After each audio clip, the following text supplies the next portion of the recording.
오늘 하나님의 말씀 창세기 25장 1절 2절입니다. 아브라함이 후처를 취하였으니 그 이름은 그두라라. 그가 시므란과 욕산과 무단과 미디안과 이스박과 수아를 낳았고, 오늘 설교 제목은 공평하신 하나님입니다. 어떤 분이 어제 저의 설교를 듣고 억울해 했습니다. 아브라함의 후처 소생들은 왜 처음부터 이삭과 다르게 태어나 이삭의 역할을 할 수 있는데도 못하게 하기 위해 동방으로 쫓겨가게 했나? 왜 하나님은 공평하게 아브라함의 자손들을 일렬로 세워놓고 똑같이 출발하는 기회를 주지 않고 누군도 총애하여 하나님의 구속의 자손인 종손이 되게 했나? 만약 그두라의 자손들이 가나안을 떠나고 싶지 않았는데 아브라함이 떠나게 함으로 어쩔 수 없이 떠났다면 처음부터 기회를 주지 않은 하나님은 불공평한 하나님이 아닌가? 후처 그드라의 자식들은 자기가 원해서 후처의 소생이 되었나? 그들도 본처의 소생이 되어 이 세상에서 기가 막히게 사는 삶을 살아보고 싶은 마음이 간절했을 것입니다. 평생 살면서 후처 소생이란 주홍 글씨를 달고 사는 것이 억울하지 않았을까요? 옛날 제가 중국 조선족 자치주 영주시에 살면서 살았습니다. 근데 거기서는요, 조금만 신경을 쓰면 주변에 얼마든지 북한 사람들을 접촉하며 살 수 있었습니다. 한 번은 영주시에서 조금 떨어진 시골에 갈 일이 있어 갔습니다. 가다가 한 집에 광고가 붙어 있어 제가 읽어보고 놀랐습니다. 내용은 북조선 여자 팝니다.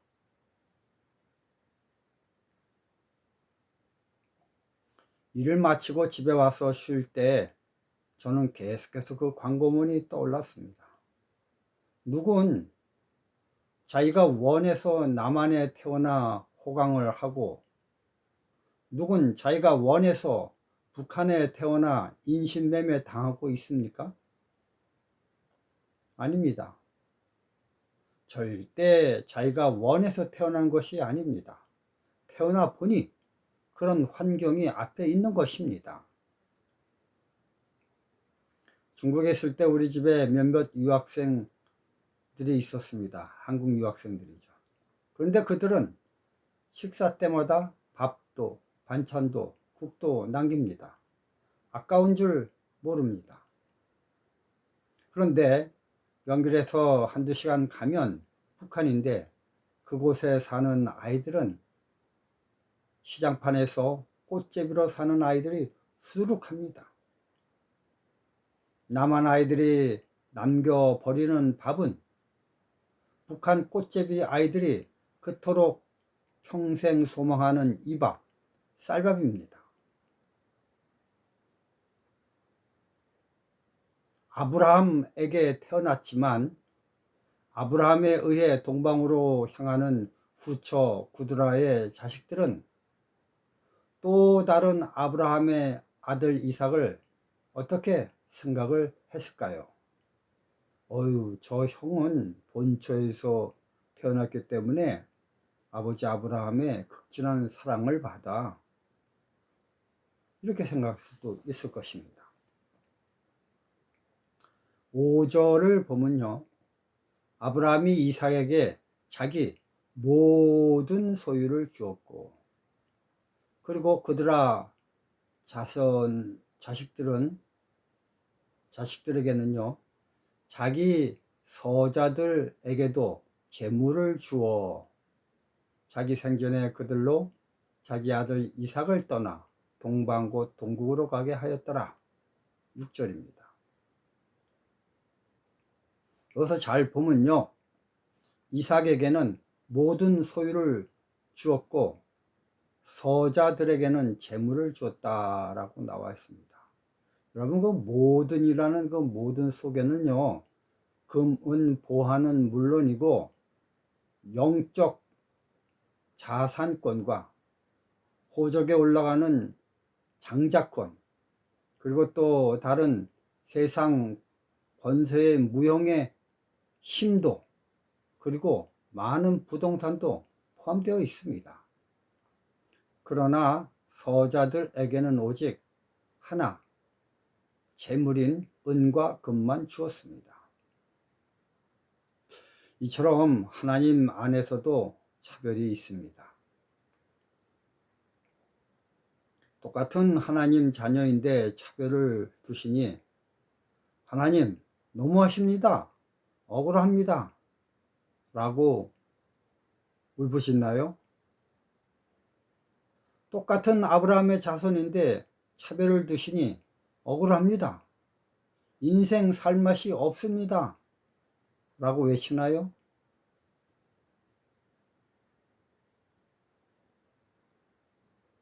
똑같은 한민족인데 누군 남한에 태어나서 고깃국에 이 밥을 먹고 누군 장마당에서 땅에 떨어진 강냉이 조각을 주워 먹고 있습니까? 내가 원해서 이렇게 된 겁니까? 이게 내 자유의지입니까? 이게 도대체 나는 뭡니까?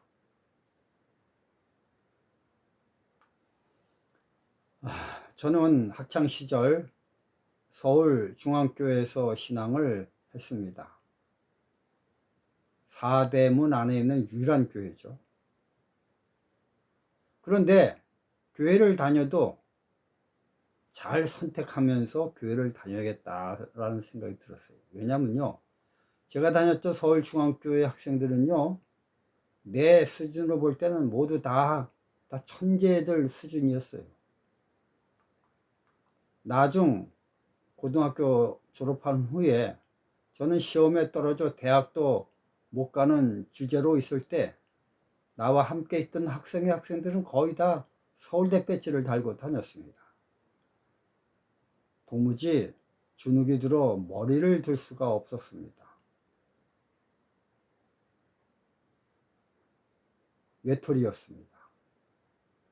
정말 저도 공부를 잘하고 싶었습니다.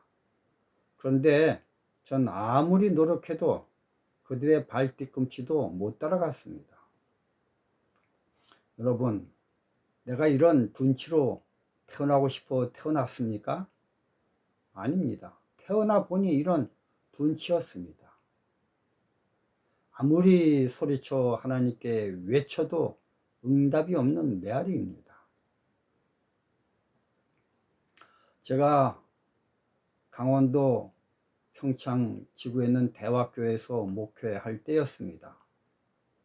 그 주변에 가게가 하나 있는데 가게 상호가 하박국이란 국밥집이 있었습니다.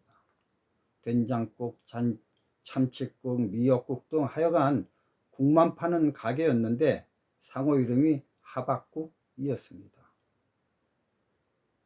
그분들이 교인이었는지 아니었는지 잘 모르지만 하여튼 가게 이름이 하박국이었습니다. 여러분, 하박국서 2장 1절을 보겠습니다. 내가 내 파수하는 곳에 서며 성류에 서리라. 그가 내게 무엇이라 말씀하실지 기다리고 바라며 나의 질문에 대하여 어떻게 대답하실는지 보리라. 이 하박국 선지자는요, 하나님을 믿는 성도들에 비해 악인들이 잘 되고 잘 먹고 오래 사는 것이 도무지 이해가 되지 않았습니다.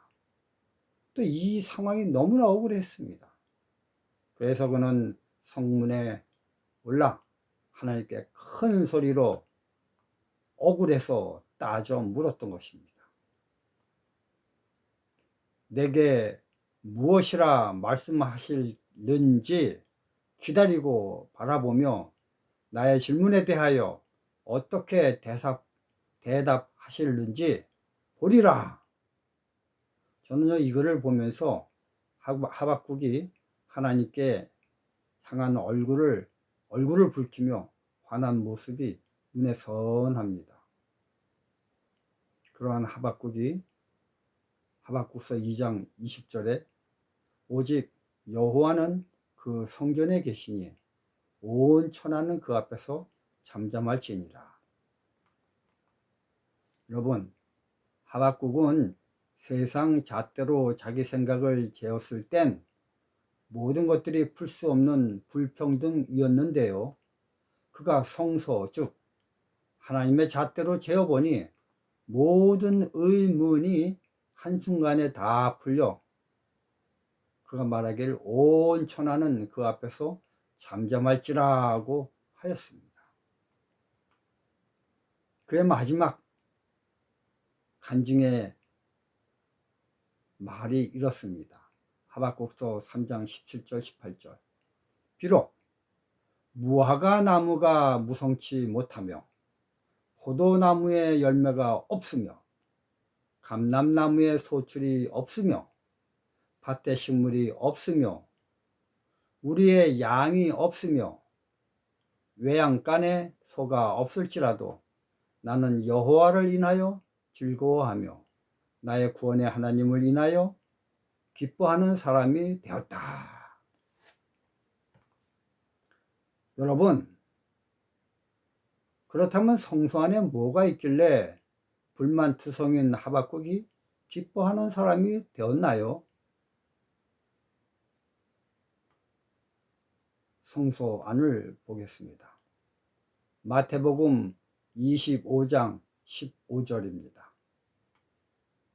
각각 그 재능대로 하나에게는 금 5달란트를, 하나에게는 2달란트를, 하나에게는 1달란트를 주고 떠났더니, 여러분, 하나님은 5달란트를 가진 자에게 6달란트를 요구하지 않고 5달란트만 요구하였습니다. 2달란트 가진 사람에게 3달란트를 요구하지 아니하시고 2달란트만 요구하셨습니다. 여러분, 하늘 문은 각각의 가진 만큼만 충분히 하면 모두에게 오픈되어 있는 것입니다. 마태복음 22장 9절 10절. 사거리 길에 가서 사람들을 만나는 대로 혼인잔치에 청하여 오너라 한데 종들의 길에 나가 악한 자나 선한 자나 만나는 대로 모두 데려오니 혼인잔치에 손이 가득한지라. 여러분, 하늘 문은 의인이나 선인이나 착한 자들에게만 오픈된 것이 아니라 악인에게도 악인의 달란트의 양에 맞게 오픈되어 있습니다. 그의 성격에 상관없이, 그가 행한 부도덕에 상관없이 오직 왕이 준 외투만 입으면 만사 오케이입니다. 예수님은 오른편 강도를 통해 이걸 실증해 보여주셨지요. 하늘 가는 커트라인은 이삭은 이삭대로, 그들 아들들은 아들대로 달란트 크기가 다릅니다. 만약 후처 그들아 아들들에게 창세기 22장의 이삭에게처럼 모리아산 번제단을 하늘 가는 커트라인으로 제시했다면 어떻게 되었을까요? 받아들였을까요? 아니면 거절했을까요? 5달란트의 이삭이 된 것은 5달란트의 고난의 크기를 겪었기 때문입니다. 각자가 받은 달란트의 크기가 있습니다. 그것에 한해서 충성을 다하면 됩니다. 남과 비교하여 주눅들 필요가 없습니다. 더 큰 달란트를 가진 사람은 하늘 가기 위해선 더 큰 의미가 주어진 사람입니다. 요한복음 9장 1절 3절입니다. 예수께서 길 가실 때에 날 때부터 소경된 사람을 보신지라. 제자들이 물어 가로되 랍비여, 이 사람이 소경으로 난 것이 네 죄로 인함이오니까? 자기오니까? 그 부모이오니까? 예수께서 대답하시되 이 사람이나 그 부모가 죄를 범한 것이 아니라 그에게서 하나님의 하시는 일을 나타내고자 하심이니라. 제자들이 소경을 볼 때 참으로 불쌍해 보였습니다. 너무 안타까워 생각하길 도대체 네 죄 때문일까? 자기 죄? 아니면 부모님 죄? 이에 대해 예수님은 대답하시기를 소경은 소경으로 태어나서 소경의 영역 안에서 하나님의 사업만 하면 된다고 하셨습니다. 예수께서 대답하시되 그에게서 하나님의 하시는 일을 나타내고자 하십니다. 그 소경을 통해 하나님이 하시려고 하는 일만 나타내면 그의 구원은 오케이인 것입니다. 여러분, 베드로는 그 소경 수준처럼 커트라인이 낮을 수 없습니다. 그는 5달란트이므로 더 높은 수준이 그에게 주어졌습니다. 그래서 그는 십자가에 거꾸로 매달려 죽는 어려움을 겪어야만 했습니다. 공부를 잘하면 그 잘한 만큼, 재능이 많으면 많은 만큼, 돈이 많으면 그 많은 만큼, 남한에서 태어났으면 북한의 꽃에 비하는 전혀 다른 높은 수준의 하늘 커트라인이 제시되어 있는 것입니다. 여러분들은 남과 비교하지 마시고 나와 하나님과 관계 속에서 나의 커트라인이 어느 정도인지를 생각하시며 사는 하루가 되시길 바라며 말씀을 마치겠습니다. 감사합니다.